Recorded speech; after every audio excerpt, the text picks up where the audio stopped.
عفوا صحيح، لسه في جارتنا ام سوسو وهي بتشتغل رقاصه، مشان هيك بصير في بيننا وبينها اوقات شويه زعل. ايه شو عليه؟ المصارين بالبطن تتخانق يعني، وهي صحيح انه يعني خسره للناس بس قلبها لله.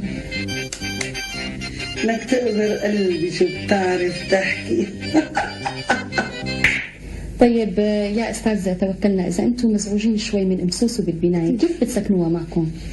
نحن مو نحن سكناها، نحن الحقيقه ما بنعرف لا كيف سكنت ولا من اي بلد جاي. عرفتي كيف؟ وما بتلاقي العين بتعتم من هون لا بتلاقي الفايت فايت والطالع طالع. فكره هي ما نعرف مين، هيك فكره. بس الحقيقه اللي بيشتغل عندها على الباب بيحكي لنا. شو خير معلمتي؟ خير؟ ان شاء الله ما بتشوف طريق الخير يا حاج. ليش شوفي؟ عم تعمل نميمه وتروح تحكي علي. أنا؟ صوني على عينك، هزيت اللي بدني يبليك بهزه.